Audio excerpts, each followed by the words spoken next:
ماہ سفر اسلامی سال کا دوسرا مہینہ۔ سفر کا مہینہ اسلامی مہینوں میں دوسرا مہینہ ہے۔ ماہ سفر میں کچھ جاہلانہ رسومات ادا کی جاتی ہیں جن پر آج میں بات کرنا چاہتا ہوں۔ اس مہینے کے بارے میں کچھ غلط باتوں کو ختم کرنے کے لیے اسے صفر المظفر کہا گیا ہے۔ جس طرح دوسرے مہینوں میں رب کریم کے فضل اور کرم کی بارشیں ہوتی رہتی ہیں، اسی طرح اس مہینے میں بھی اللہ کے فضل و کرم کی بارشیں ہوتی ہیں۔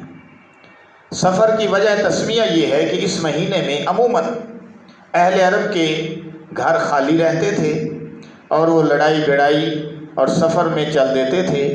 جب مکان خالی ہو جاتے تھے تو عرب کہتے تھے سفر المکان، مکان خالی ہو گیا۔ یہ وجہ تھی اس کے نام کی، اور ہم نے سفر سے سفر ہی بنا لیا۔ بہرحال سفر کے متعلق کئی قدیم خیالات ہیں، وہ بھی سنیے۔ قبل از اسلام اہل جاہلیت ماہ سفر کو منحوس خیال کرتے تھے، یہ اسلام سے پہلے کی بات ہے، اور اس میں سفر کرنے کو برا سمجھتے تھے، کیونکہ دور جاہلیت میں ماہ سفر میں جنگ اور قتال کو حرام خیال کیا جاتا تھا، اور یہ حرمت قتال ماہ سفر تک برقرار رہتی تھی۔ لیکن جب سفر کا مہینہ شروع ہوتا تھا نا، تو جنگ و جدال دوبارہ شروع ہو جاتا تھا، اس لیے یہ مہینہ منحوس سمجھا جاتا تھا۔ عرب کے لوگ ماہ سفر کے بارے میں عجیب و غریب خیالات کے اندر مبتلا تھے۔ بر صغیر کے مسلمانوں کا ایک طبقہ سفر کے مہینے کو منحوس سمجھتا ہے۔ اس مہینے میں توہم پرست لوگ شادی کرنے کو بھی منحوس سمجھتے ہیں۔ فی زمانہ لوگ اس مہینے میں بدشگونی لیتے ہیں اور اس کو خیر و برکت سے خالی سمجھتے ہیں۔ اس میں کسی کام کا کرنا، کاروبار شروع کرنا وغیرہ، لڑکیوں کو رخصت کرنا وغیرہ، اس سب کی پابندی کرتے ہیں کہ نہیں کرنا، لڑکیوں کو رخصت نہیں کرتے تھے۔ فی زمانہ لوگ اس مہینے میں بدشگونی لیتے ہیں اور اس کو خیر و برکت سے خالی سمجھتے ہیں۔ اس میں کسی کام مثلاً کاروبار وغیرہ کی ابتدا نہیں کرتے، لڑکیوں کو رخصت نہیں کرتے۔ اس قسم کے اور بھی کئی کام ہیں جنہیں کرنے سے پرہیز کرتے ہیں۔ ان لوگوں کا اعتقاد یہ ہوتا ہے کہ وہ ہر کام جو اس مہینے میں شروع کر دیا جائے وہ منحوس ہوگا اور خیر و برکت سے خالی ہوگا۔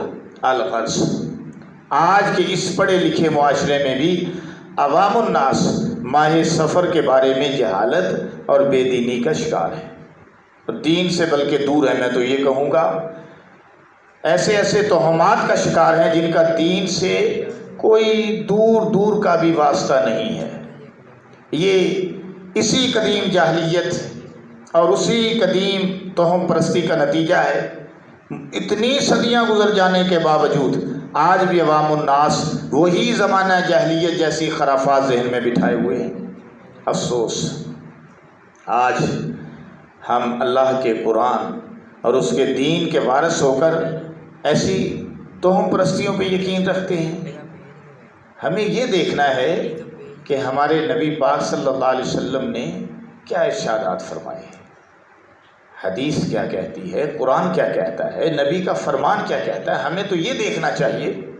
بہرحال اور علم دین سے دوری اور بری صحبت کے سبب لوگ سفر المظفر جیسے بابرکت مہینے کو مصیبت سمجھتے ہیں اور آفتوں کے اترنے کا سبب سمجھتے ہیں۔ بالخصوص ابتدائی 13 تاریخوں میں بہت سارے خلاف شریعت باتیں مشہور ہیں۔ ماہ سفر کو منحوس سمجھنے کی تردید اس مہینے کی بابت لوگوں میں مذکورہ رسومات اور بدعات رواج پا چکی ہیں، جن کی تردید نبی اکرم نور مجسم صلی اللہ علیہ وسلم نے خود فرمائی۔ فرمایا لا عدوہ ولا تیرہ ولا حامہ ولا سفر۔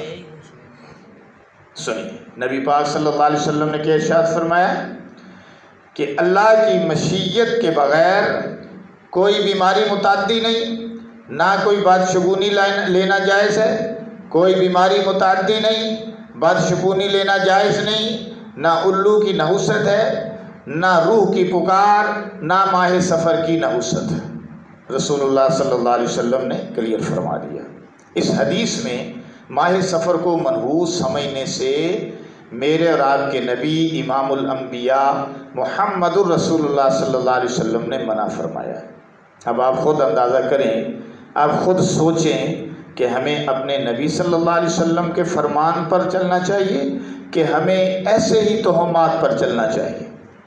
ماہ سفر کو منحوس سمجھنا اور بدشگونی کی اقسام میں سے ایک ہے۔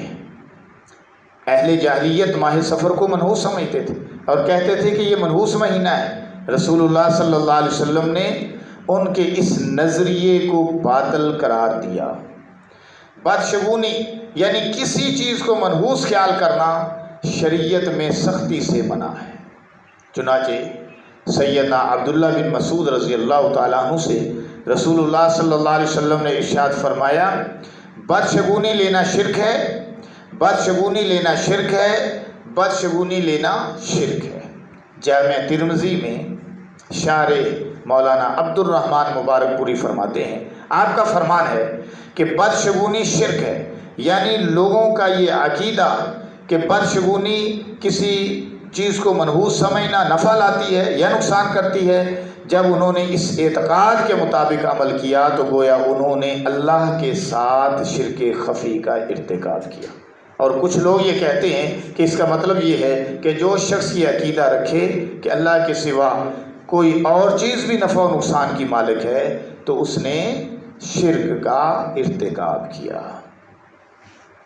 لہٰذا ماہ سفر کو منحوس خیال کرنا، نحوست سمجھتے ہوئے اس میں شادیاں کرنے سے رک جانا، اس میں مٹی کے برتن ضائع کر دینا، ماہ سفر کے آخری بدھ یعنی چہارشنبہ کو جلوس نکالنا، بڑی بڑی محفلیں منعقد کر کے خاص قسم کے کھانے اور حلوے تقسیم کرنا، چوری کی رسم ادا کرنا وغیرہ، یہ جتنے بھی امور ہیں احادیث مذکورہ کے مطابق مردود ہیں، شرکی عمل ہیں، جس سے ہر صورت میں پرہیز کرنا چاہیے۔ سنیے، تمام اوقات اللہ کے بنائے ہوئے ہیں، تمام مہینے اللہ کے بنائے ہوئے ہیں، تمام ایام اللہ کے بنائے ہوئے ہیں، اور ان میں انسانوں کے اپنے واقعات، انسانوں کے اپنے اعمال کو، اس میں انسانوں کے اپنے اعمال کو دخل ہے۔ جس وقت بندہ مومن اللہ کی اطاعت اور بندگی سے نکل جاتا ہے اور دنیا داری میں لگ جاتا ہے تو سب سے بڑی نحوست تو یہ ہے۔ در حقیقت اصل میں نحوست تو گناہوں کی ہے، اصل میں نحوست تو شراب پینے کی ہے، نحوست تو جوا کھیلنے کی ہے، نحوست تو جو ہے وہ اللہ کی عبادت نہ کرنے کے اندر ہے، نحوست تو جو ہے وہ ہماری جو ہے وہ غلط عقائد کی ہے اور اعمال سے دوری کی نحوست ہے۔ تو مال کے ہوتے ہوئے زکوٰۃ ادا نہ کرنا یہ منحوس چیزیں ہیں، اور مال کے ہوتے ہوئے حج نہ کرنا یہ نحوست ہے۔ تو ہم ان کو نحوست نہیں سمجھتے اور ہم نے دنوں کو اور مہینوں کو نحوست سمجھ لیا، گھڑیوں کو، اوقات کو منحوس سمجھ لیا، تو یہ کتنی غلط بات ہے، کتنے غلط عقائد ہیں، جبکہ رسول اللہ صلی اللہ علیہ وسلم نے صراحتاً اس سے منع کیا ہے۔ دیگر مہینوں کی طرح ماہ سفر بھی بابرکت مہینہ ہے، گناہوں سے بچتے ہوئے خوب نیک اعمال کرنے چاہیے۔ اللہ کریم اس کی بابرکت سے ہمیں ڈھیروں بھلائیاں عطا کرے گا اور عطا کرے۔ ہماری دعا بھی یہی ہے کہ اللہ تعالیٰ ہمیں عطا کرے۔ آپ ایک چیز دیکھیے، حدیث پاک میں آتا ہے کہ پورے سال میں کوئی رات ایسی نہیں ہوتی جب اللہ تعالیٰ تہجد کے اوقات میں، جو پچھلی رات کا وقت ہوتا ہے، اس وقت اللہ آسمان دنیا پر جلوہ افروز ہوتے ہیں۔ اللہ پاک آسمان دنیا کی طرف متوجہ ہوتے ہیں اور لوگوں کی طرف متوجہ ہو کر کہتے ہیں، ہے مجھ سے کوئی رزق طلب کرنے والا کہ میں اس کو رزق عطا کروں، ہے مجھ سے کوئی معافی مانگنے والا کہ میں اس کو معافی عطا کروں، ہے مجھ سے کوئی عافیت چاہنے والا، عافیت طلب کرنے والا کہ میں اس کو عطا کروں۔ ارے ذرا سوچو تو صحیح کہ اللہ جب آوازیں دے رہے ہوتے ہیں آسمان دنیا پہ آ کے کہ ہے کوئی مانگنے والا، ہے کوئی عافیت طلب کرنے والا، ہے کوئی رزق میں وسعت رزق میں وسعت اور برکت طلب کرنے والا، تو میں اس کو عطا کروں۔ تو عطا کے لیے جب اللہ دروازے کھولے ہوئے ہوتے ہیں، آوازیں لگا رہے ہوتے ہیں، مجھے بتائیں کہ آپ اگر اس وقت اٹھیں تو آپ کہیں لبیک یا اللہ، لبیک یا اللہ، یا اللہ میں ہوں، اللہ میں ہوں، اللہ میں تو اس سے عافیت چاہتا ہوں، اللہ میں تو اس سے گناہوں سے معافی چاہتا ہوں، اللہ میں تو اس سے رزق میں برکت چاہتا ہوں، تو مجھے آپ بتائیں کہ کوئی نحوست باقی رہے گی؟ اور یہ تو سال کی ہر رات میں اللہ پاک آوازیں دیتے ہیں، تو پھر مجھے بتائیں کہ جب اللہ صبح آوازیں دے رہے ہوتے ہیں اور جو آواز پر جواب دے گا اللہ کی، وہ منحوس رہے گا؟ نہ وہ منحوس رہے گا، نہ اس کا خاندان منحوس رہے گا، نہ وہ اس کا دن منحوس رہے گا جو آگے آنے والا ہے، نہ مہینہ منحوس رہے گا، نہ سال منحوس رہے گا، نہ اس کا کاروبار منحوس رہے گا، نہ اس کے جو ہے وہ ماہ و سال منحوس رہیں گے، اس کے رشتے ناطے سب بہترین انداز میں چلیں گے۔ بس ایک چیز ہے جس کا ہمیں دھیان رکھنا ہے، وہ یہ کہ ہم ہر حال میں دین اسلام کو فالو کریں، اپنے نبی صلی اللہ علیہ وسلم کی سنت پہ عمل کریں، دین پہ چلیں، انشاءاللہ العزیز آپ منحوس نہیں رہیں گے، آپ بابرکت ہو جائیں گے۔